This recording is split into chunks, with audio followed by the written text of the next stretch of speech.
Nandana Braja Janaranjana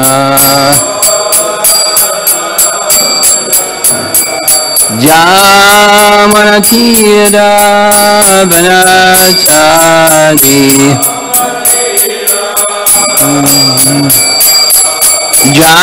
Jamanatira Vanachadi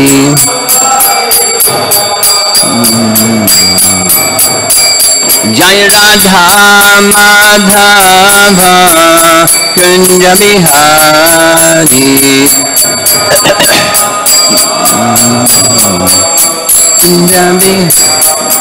Jai Radha Madhava Kunja Bihari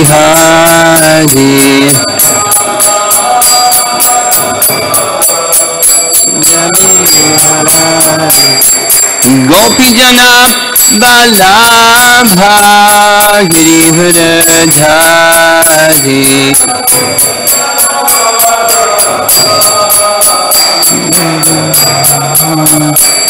Gopi Jana Balabha Girivradhari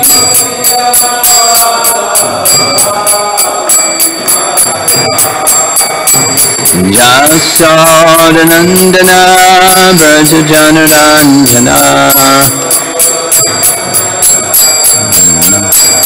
Jasodanandana Braja Janaranjana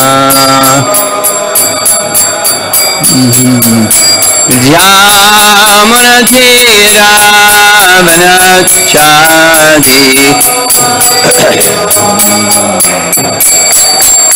Jamunatira Vanachadi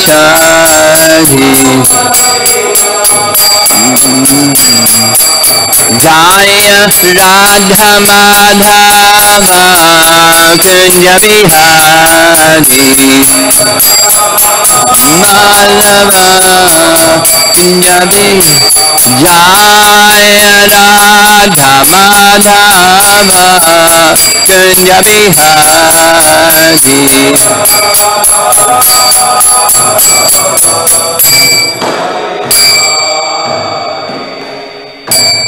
Jaya Vishnupad Paramahamsa Harivajavacharya Astatarasatasi Srimad His Divine Grace A.C. Bhaktivedanta Swami Srila Prabhupada Ki Ananta Koti Vaishnavrinda Ki Grantaraj Srimad Bhagavatam Ki Gaur Premanandi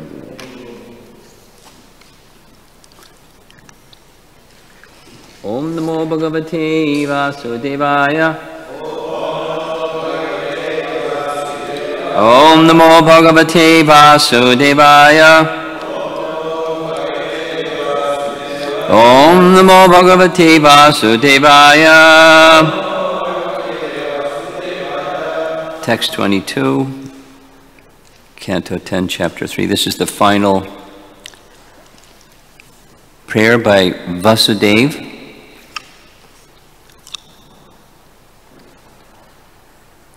Ayam tvasabhyastava janma now grahe Shrutva grahajamste navyadit sureshwara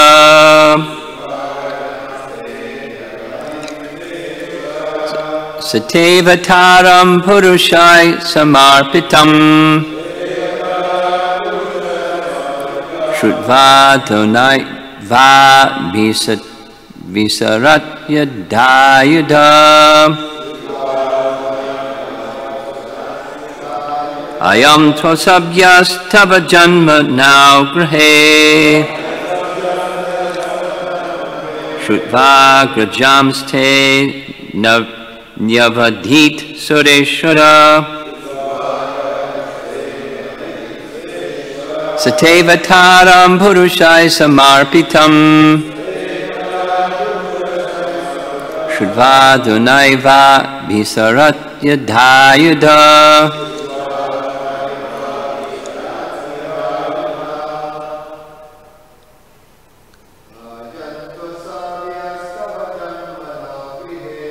Ayam Tvasabhyas Tava Janma now Grahe Shrutvakrajamste Nyavadhit Sureshara Sate Savataram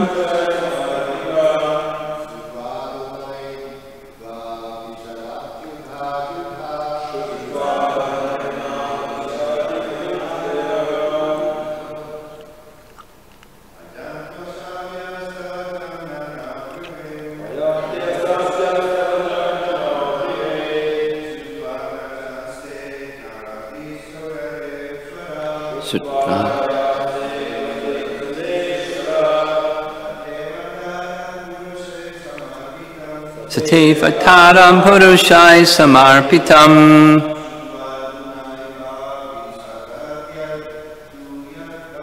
Shradvadunaiva Vishatam Vidayadha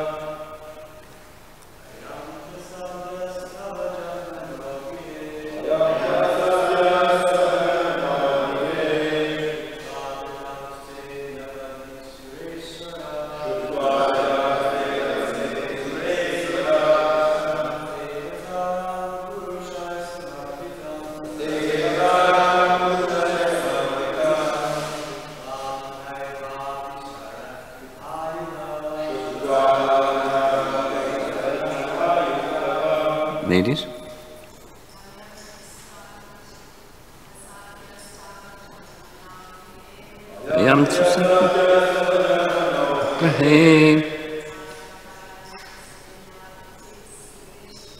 Shrutvakrajamste Navadit Sureshara Satsevataram Purushai Samarpitam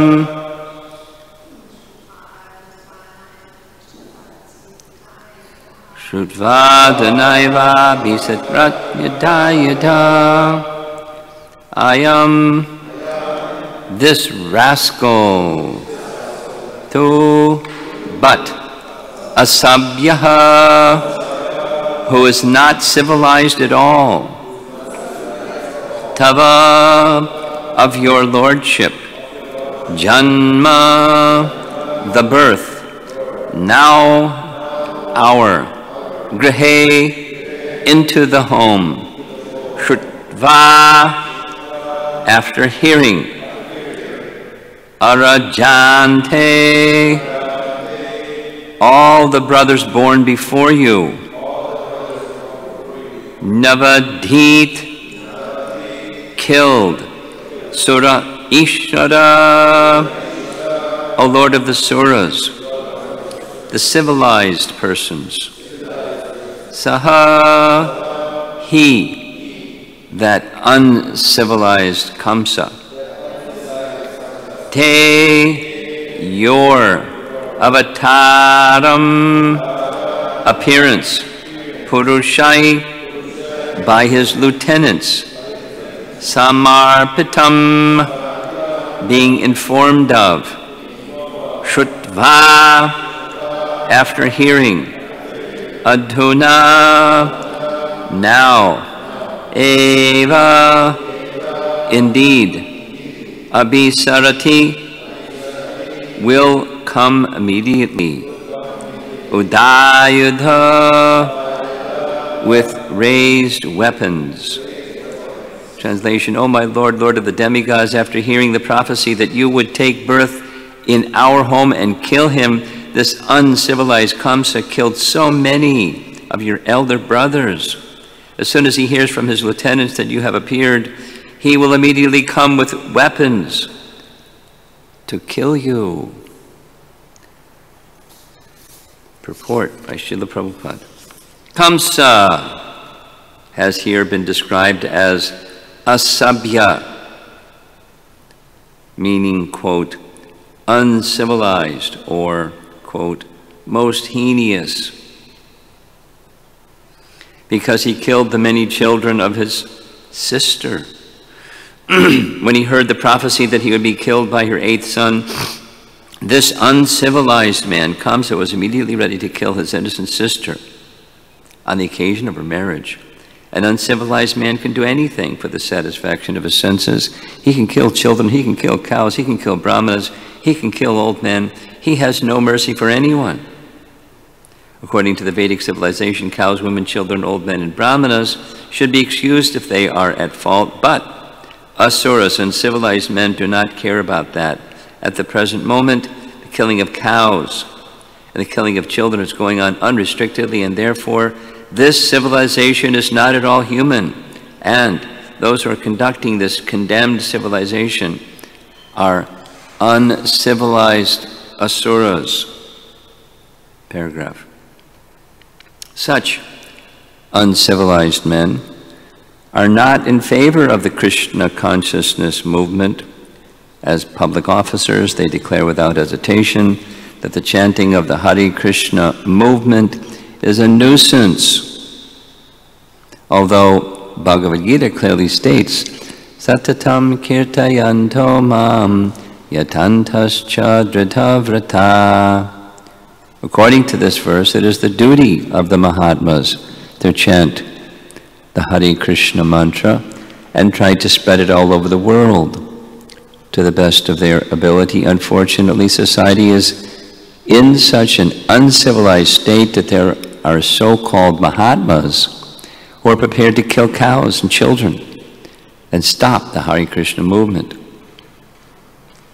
Such uncivilized activities were actually demonstrated in opposition to the Hare Krishna movement's Bombay Center Hare Krishna land, as Kamsa was not expected to kill the beautiful child of Devaki and Vasudeva.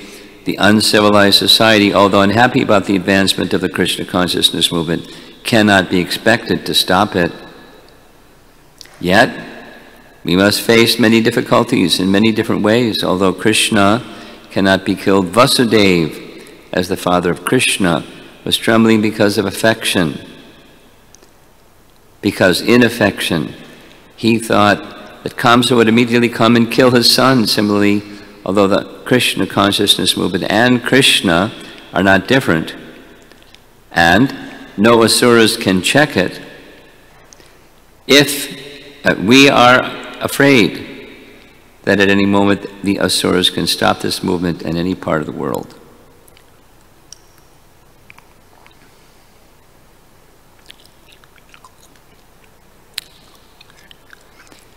For those that were not with us yesterday, we heard this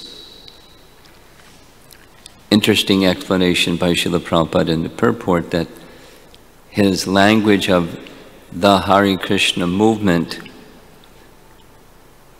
means the Hare Krishna mantra, or Nama Rupe. And there are followers that make up the Hare Krishna movement, but the Hare Krishna movement is not just the followers collectively, in that sense movement, but the name. So that's carried over to this purport where Krishna and the Krishna consciousness movement are equated.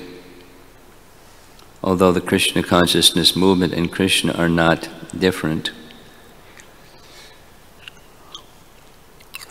One can extend that and say, you know, the internal potency is not separate from Krishna, and therefore those engaged in devotional service, in the care or under the supervision of the internal potency, that's not different from Krishna.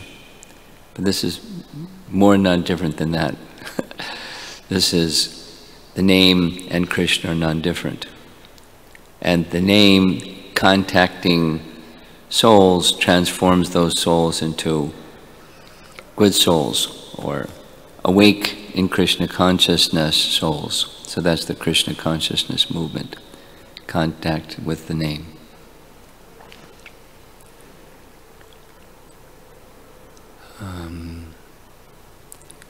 We also heard that Vasudeva clearly understands Krishna's position, the Supreme Personality of Godhead.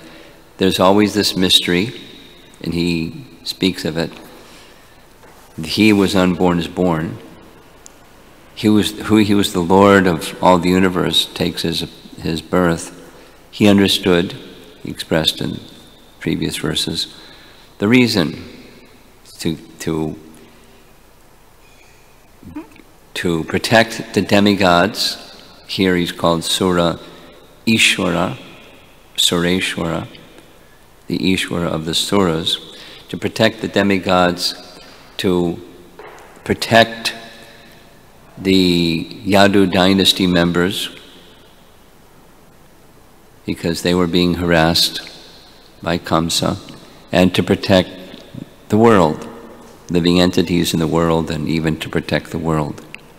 So he came personally, we discussed. He comes, those things he can do indirectly through others, so it's actually the reciprocation of love with his devotees, in this case starting with Vasudeva and Devaki. So he appears as their son. So he's clear about all of that.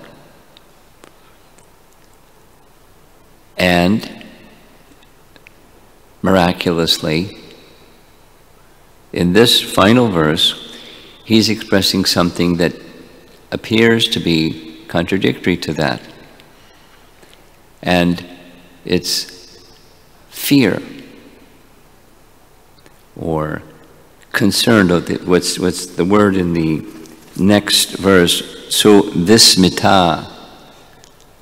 So for the verse for tomorrow can be text 24, because I'm going to speak a little bit about so misvita, or astonishment. The nature of rasa is that as it increases in intimacy, then the forgetfulness of the object of love, Krishna in this case, becomes a little eclipsed, or progressively totally eclipsed. The divinity of Krishna becomes eclipsed by the sense of intimacy, and in this case, at least specifically, because, so it goes like this. In Vrindavan, there's these three grades of residences in Goloka: Vrindavan, Mathura, and Dwarka. And in Vrindavan, Krishna displays his divinity, but the residents of Vrindavan, not only the gopis, all the residents of Vrindavan, they have such intimacy or madhurya, sweetness, in their relationship with Krishna that they can't see it. And even if they can see it, then quickly they become covered again. They can't see it. It's because the intimacy is so strong. Krishna reciprocates with that intimacy. Sometimes he pulls back the curtain, but then quickly closes the curtain, and they forget. And that's the way of Vrindavan. Then going further from, say, the center of the whirl of the lotus of Goloka comes Mathura, where the residents in Mathura, Vasudeva and Devaki, for example, they are somewhere in between. They see, but they don't see. They see, but then the intimacy of love helps them forget. And so then, like in this case, he's feeling fear, or he's feeling astonishment that Kamsa is going to come with his weapons raised when his lieutenants inform him the 8th child of Devaki has been born. It doesn't say he will try to kill you, at least the way that Prabhupada has translated it as he will kill you. Now that's not possible. It's not possible that with a spiritual form, you can't kill a spiritual form. You can't kill a soul. You can't kill a spiritual form. And he understands that Krishna's form is all spiritual. But then this intimacy of father becomes a little overwhelming. And he's thinking Kamsa is going to come and try to kill you, or will kill you. Specifically spoken here in the verse is he's already done it. There's this trauma of the elder, 6 at least, of the elder sons of Krishna have been killed by Kamsa. He's capable. He's this bad person. We'll touch on this word shortly. Uncivilized person. He's a person who can do anything. He's already done it. And she's going to say the same thing. We're afraid for your safety. No, because he's specifically, in the previous verse, he's appeared to kill the demoniac. Kamsa is the leader of the demoniac, but he is in the demoniac category, and the Lord has appeared to kill him. And he knows it. He has that power, he has that potency. He's going to kill Kamsa and all the other demoniac personalities. So now, if he knows that, why is he worried that Kamsa is going to kill him? It's this intimacy of love. In that intimacy of love, the divinity becomes eclipsed, and he's some other emotions. Before it was gratitude of coming as a son, coming to protect the demigods, coming to protect the Yadu dynasty, coming to protect all living entities who are being harassed. The mood of gratitude has now become eclipsed with the parental affection, and an essential feature of parental affection is wanting to extend protection. It's natural. All species of life, it's natural. It's of the body, it's of the position of, it's just built into the system. Now, material consciousness gets really perverted, and people do perverted things. It's uncivilized abortion business, and as you know, euthanizing elders, and Prabhupada would sometimes speak about it. The uncivilized personalities don't have those sentiments. They're not guided by scripture, and their sentiments are distorted. Natural sentiments are distorted. Not guided by scripture, and natural sentiments are distorted. Because there are certain classes of entities that are helpless, or they're natural objects of protection and affection. The 5 that are listed here, same 5 that are in Canto 1, repeated over and over. Cows and brahmanas at the top of the list, children, elderly, and women to be protected.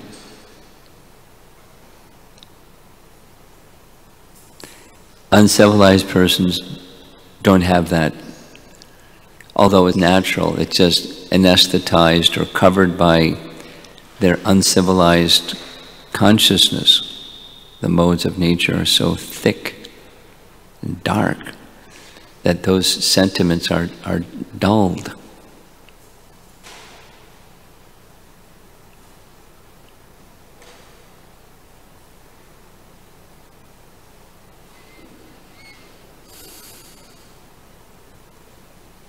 I received a letter yesterday from somebody saying they regularly, not daily, but they regularly see videos of slaughterhouses to remind themselves and their family members of the horrors of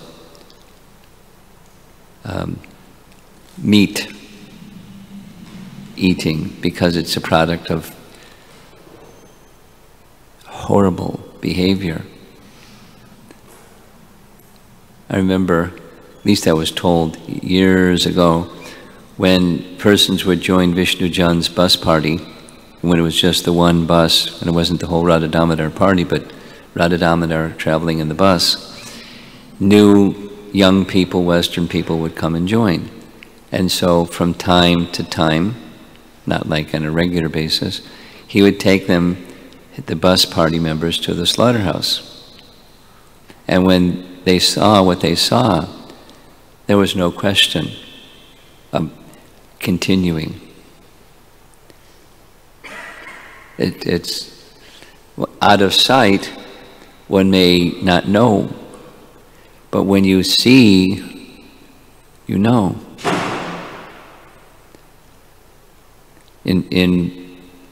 There was a period of time, about 5-6 years ago or so, in Toronto, there was a really strong vegan movement, still strong, but they were popularizing, showing what goes on inside slaughterhouses. One of the historical, I've been told, Jitendra is not here, he would verify. In Chicago, 2 things, trains and refrigeration.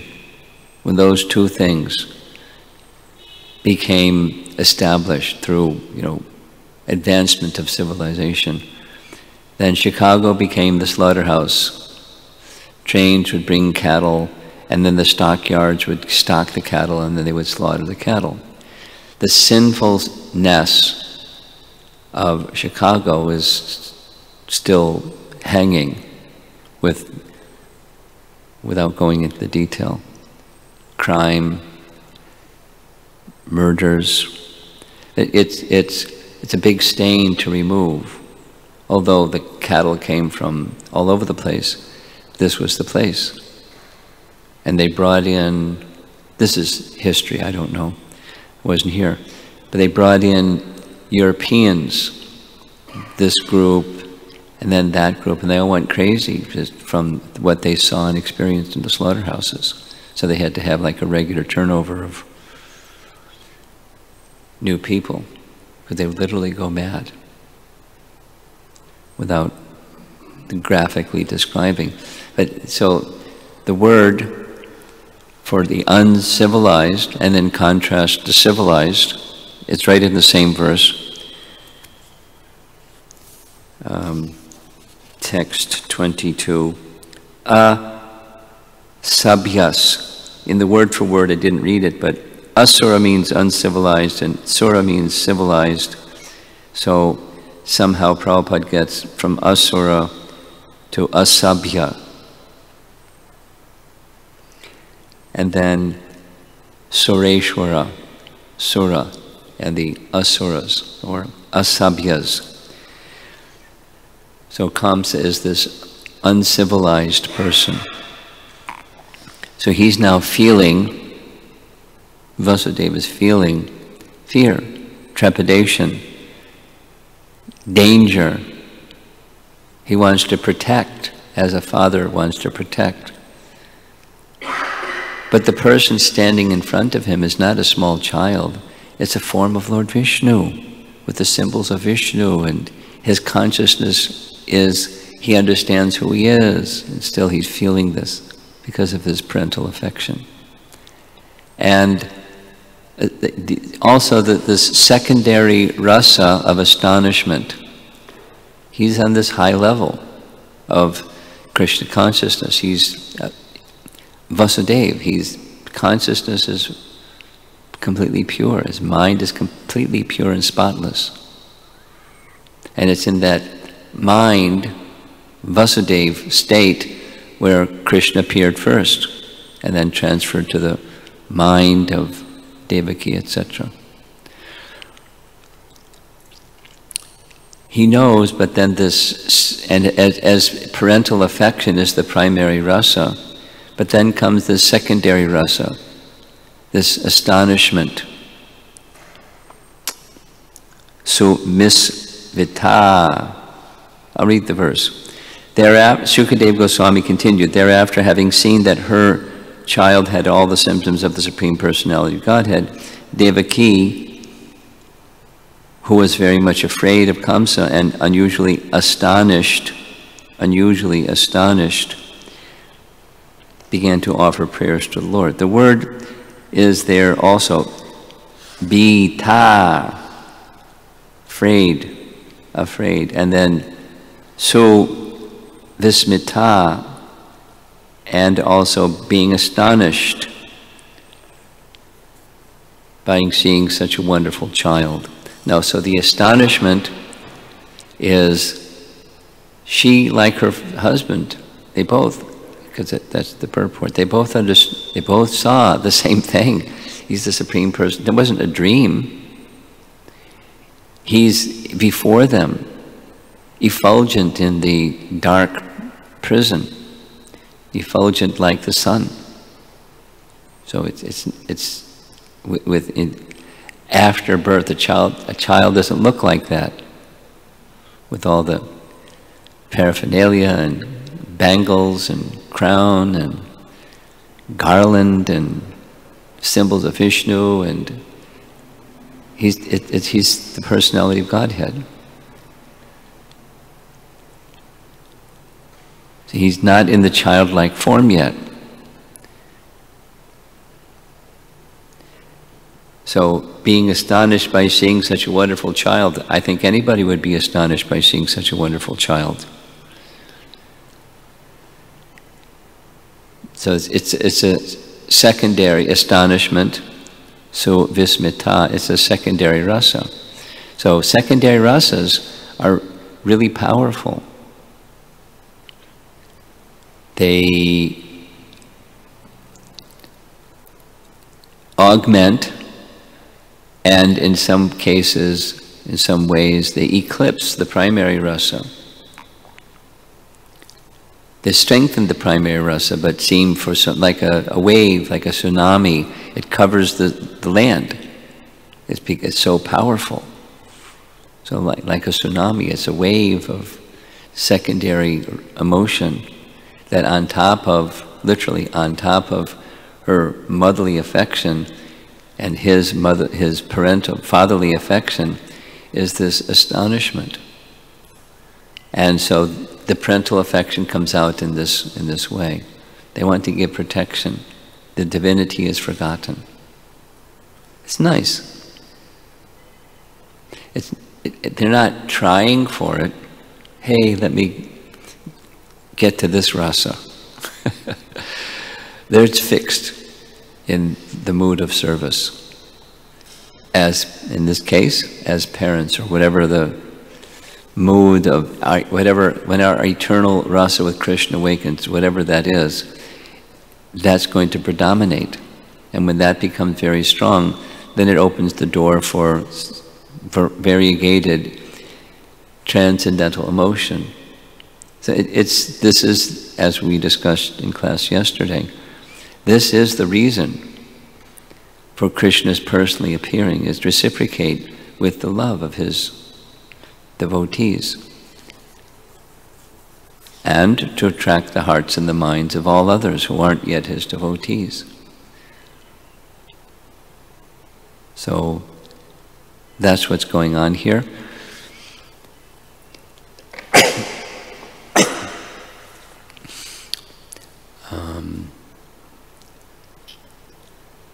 Shukadeva Goswami is narrating this. Naturally, Maharaj Parikshit is most interested to hear, because he knows he's Krishna Bhakta too. He's a perfected soul too, by the very process of hearing. So it was Krishna himself who protected him even when still within the womb. He saw Krishna himself even within the womb. He's very eager to hear about Krishna. That eagerness to hear is transforming. Shukadeva Goswami, having heard from his father and now speaking the same message, is very eager to narrate, especially to such a qualified person as Maharaj Parikshit. So it's this, Krishna is at the center. It's Krishna rasa being churned by the topics about Krishna. So the speaker and the narrator are in ecstasy, Vasudeva and Devaki, they're in ecstasy. Krishna's doing all of this to stimulate his devotees, proximate and remote, and yet to be awakened Krishna conscious devotees. And the Bhagavatam is being provided to us for that same purpose.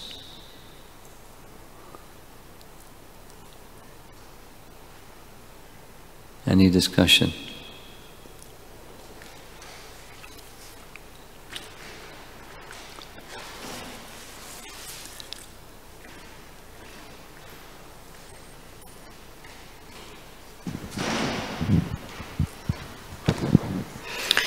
Maharaj, I have two questions.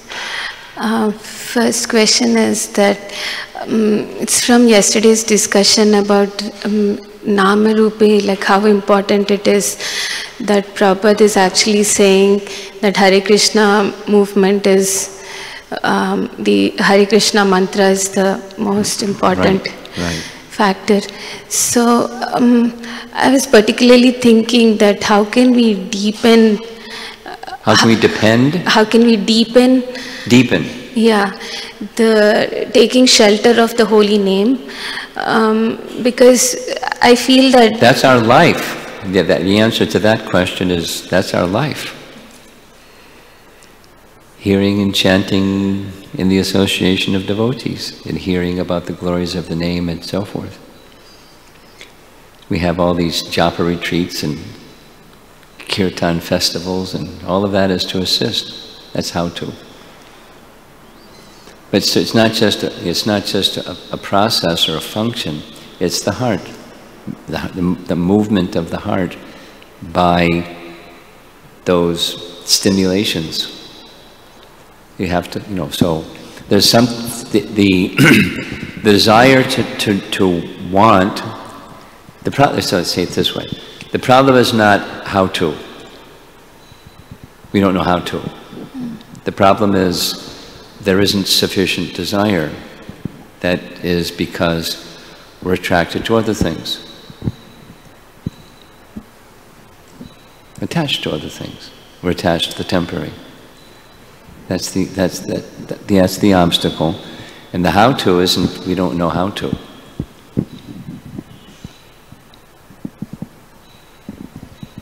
Next. Maharaj, I wanted to know if striving to become pure is a good motivation to chant. You want to know how to? No, I just want to know if striving to become pure is a good motivation to chant. It's a mode of goodness motivation. Good.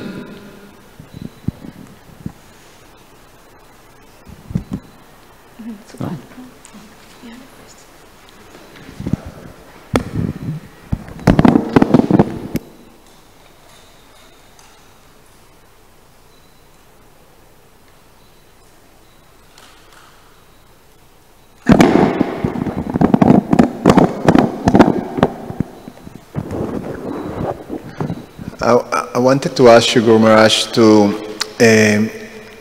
maybe speak a little bit or explain a little bit this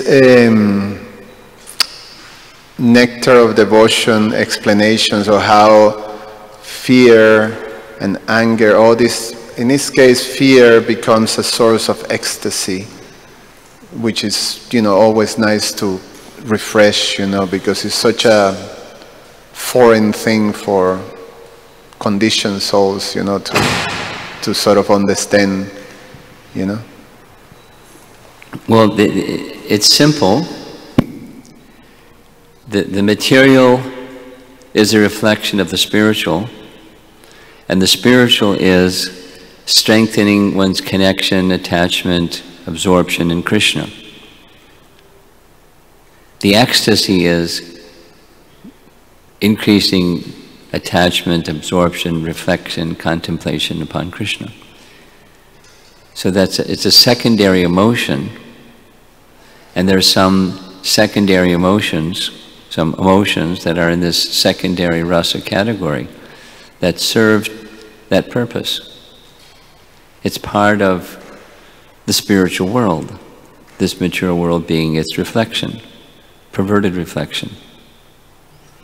So in the pure state, there's a science of emotion, or science of rasa.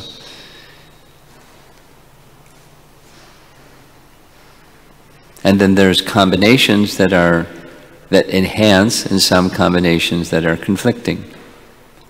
And that's a whole science.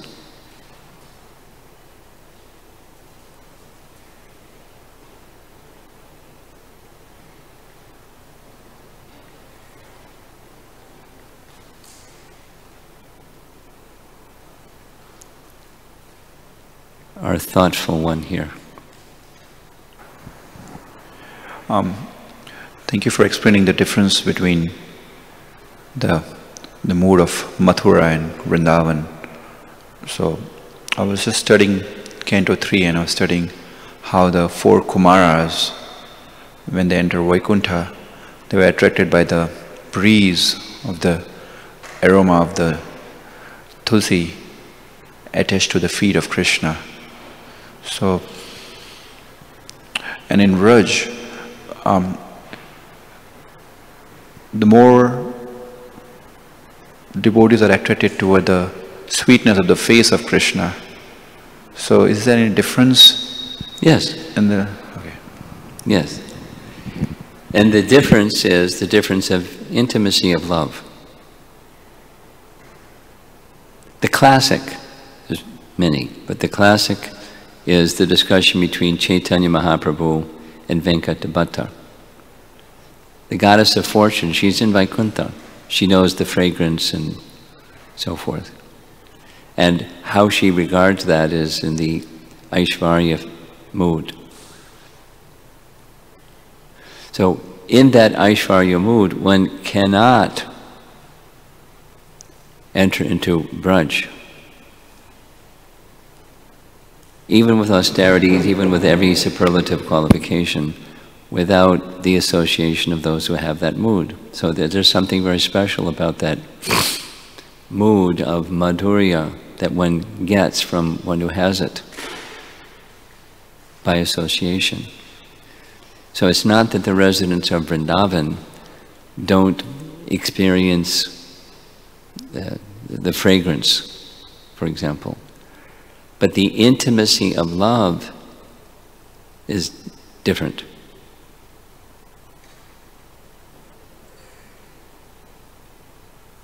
And that's how one gets it, is according to Nectar of Devotion or Rupa Goswami's teaching, through one who has it. And that was the discussion with Prakash, with Venkata.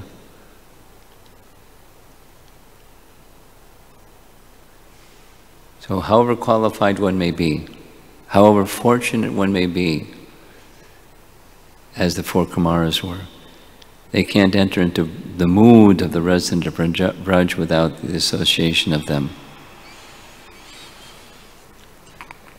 Uddhava wanted that association. Yeah, it's part of our teaching. It's right in the Bhagavatam. And so, like, in other words, Rupa Goswami isn't just making something up.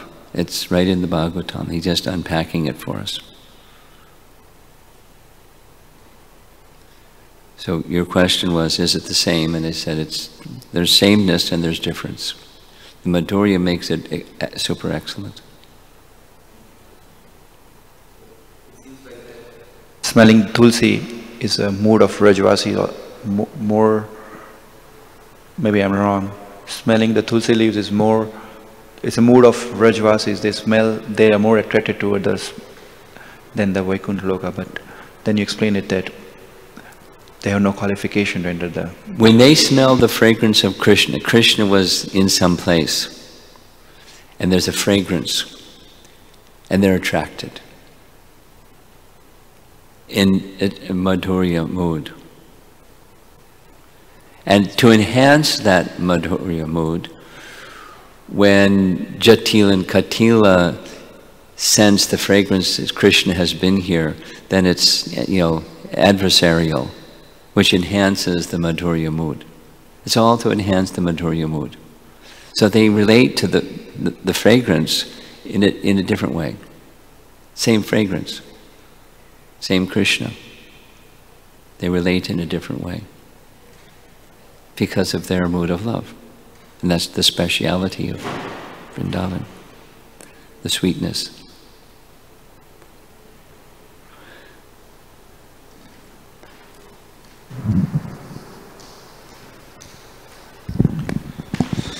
I'm trying to understand this forgetfulness of Krishna and Vrindavan, or forgetfulness of his...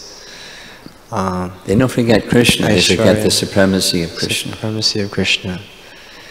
I guess, trying to understand that it's not an ordinary forgetfulness. Or it seems like it's like almost dangerous in one sense if you forget if you forget his supremacy. It's a way almost like taking it for granted, or you can. No. That's the material kind. Becomes too intimate that you like. Don't equate the material with spiritual. This is the perverted reflection of the spiritual. There's no taking for granted. There's attachment. When you take for granted, the object of attachment becomes eclipsed. The value and so forth. The cherishedness. Different. Don't compare the two in that same way. If you say it negatively, by doing that you'll never understand it.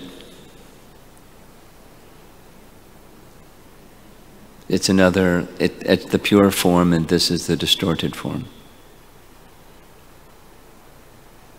And one who imitates the pure form is a rascal.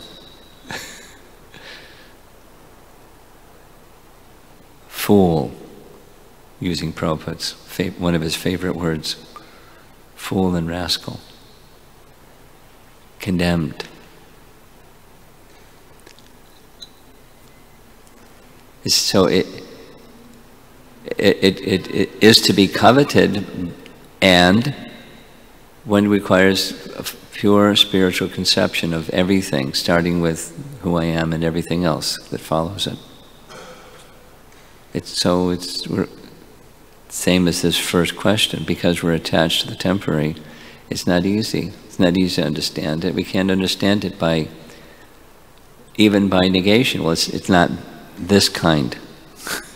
But what it is besides not this kind, it's in its pure form. Go ahead, you want to say something further? So the imitation in the reflection is, even within practicing, would be that you try to understand the Madhurya before you understand the supremacy. Also, if you... Well, not exactly. We need to understand our position as servant, and not only understand our position as servant, enter into the mood of the eternal servant in all circumstances. And then in that mood of service, depending upon the association and so forth and so on, the intimacy becomes... It's something like deity worship. There's Kishore, Kishori, the very name, it's indicating that the youth position of Krishna. And we're trained that we approach the deity, and we should, in this Aishvarya mood, although calling Kishore Kishori or Radha Damodar, or that's not Aishvarya, Radha Damodar, Radha Govinda, Govinda. But initially in that mood, that's the vidhi that we're to follow. And to do something else is not what our acharyas are teaching us, certainly not what our founder acharyas. So there's vidhis to be followed. So same in our life. And those regulations help us become pure, like the other question of striving for purity, and in that state of, like Vasudeva, Krishna became his child.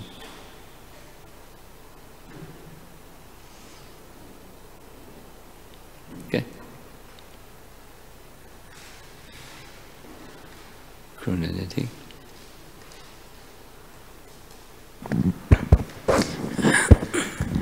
Maharaj, I was hearing that during your Vrindavan Yatra, that at that time, that Dinabandhu Prabhu was narrating like how Radharani jumped into Yamuna river.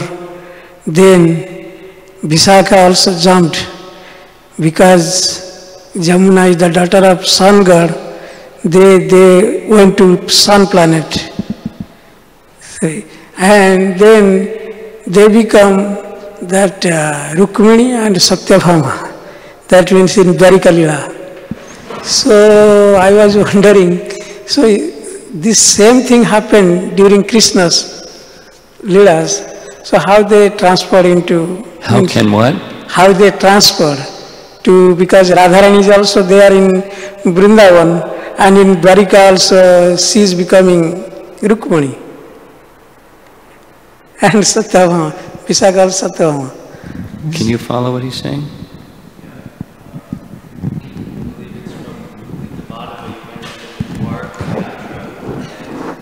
Radharani, out of separation, and Lalita jumped in the Yamuna, and because the Yamuna is the daughter of the sun god, they appeared in a Dwarka feature as queens, Satyabhama, and I think it was Jambavati.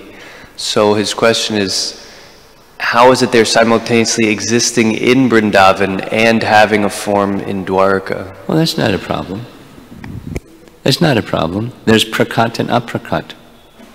Prakat and aprakat. And for that matter, they can expand themselves. It's not, you can say it's a bhava expansion, but they can expand themselves. She was not visible.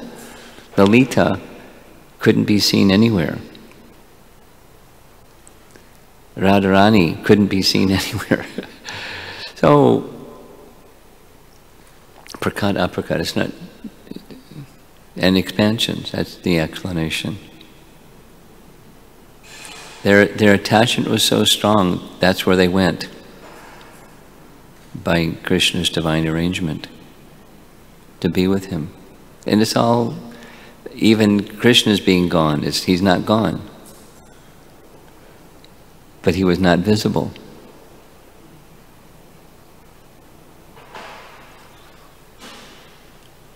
There's different rules. we can't be, prakat and then aprakat. We can't do that. We have these limitations. But the internal potency of the Supreme Lord has no such limitations.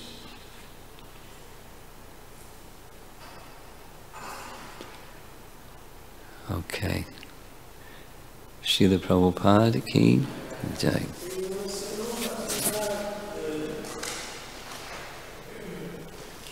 So tomorrow, text 24.